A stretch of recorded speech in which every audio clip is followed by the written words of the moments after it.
Police अधीक्षक दिव्यांग कुमार पटेल ने जिले में संचालित माइक्रो फाइनेंस कंपनियों के प्रबंधकों के साथ पुलिस नियंत्रण कक्ष में एक महत्वपूर्ण बैठक की। डीएसपी साइबर सेल अभिनव उपाध्याय द्वारा बैठक में खरसिया और धर्मजयगढ़ समेत जिला मुख्यालय में सक्रिय माइक्रो फाइनेंस कंपनियों के प्रतिनिधियों को उनके कंपनियों के लीगल डॉक्यूमेंट्स उपस्थित होने सूचित कर बुलाया गया। बैठक का उद्देश्य आपसी समन्वय के साथ ग्राहकों को फाइनेंशियल फ्रॉड से बचाने और लोन रिकवरी में कानूनी प्रक्रिया अपनाने को सुनिश्चित करना था।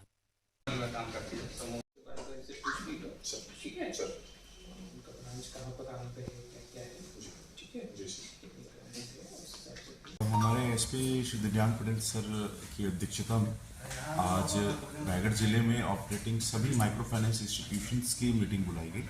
जिसमें उनके सभी branch managers, cluster head, regional head सभी को बुलाया गया। इस मीटिंग को आयोजित करने का हमारे सर का पर्पस ये था कि हम रायगढ़ जिले में कितने माइक्रो फाइनेंस इंस्टीट्यूशंस ऑपरेट कर रहे हैं, पहली बात तो हम ये जान सकें। दूसरा, सभी के सभी आरबीआई से रजिस्टर्ड हैं कि नहीं, सभी के पास रजिस्ट्रेशन सर्टिफिकेट है कि नहीं, सभी के सभी कंपनीज एक्ट में इनकॉर्पोरेटेड हैं कि नहीं, सभी के पास लीगल डॉक्यूमेंट्स है कि नहीं ऑपरेट करने की, और उनके रिकवरी मैकेनिज्म क्या है, अगर पैसा कोई देता है किस प्रकार में, किस मोड में, किस स्कीम्स के तहत वो पैसे देते हैं, इन सभी के बारे में जो है जानकारी इनसे ली गई। और एक समन्वय हेतु, ताकि क्योंकि हम ये जानते हैं कि माइक्रो फाइनेंस की महत्ता हमारे खासकर ग्रामीण अंचलों में बहुत ज़्यादा है, तो साथ ही साथ ये एक और चैलेंज लेके आता है कि कहीं किसी कंपनी के द्वारा माइक्रो फाइनेंस के नाम पर मल्टी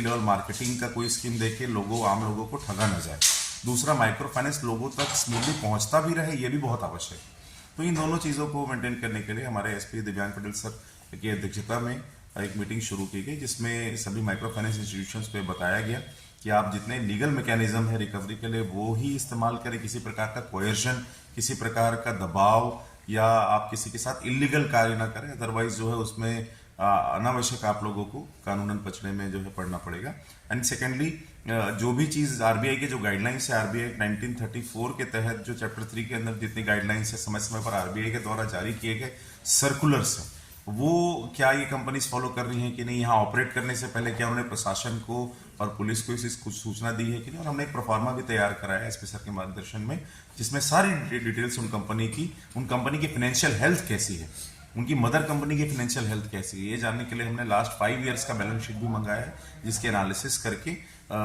जो है इन सभी कंपनीज को नेसेसरी डायरेक्शन जो है दिए जाएंगे। और समय समय पर मीटिंग लेकर इनकी फाइनेंशियल हेल्थ के बारे में भी हम जानकारी लेते रहेंगे, ताकि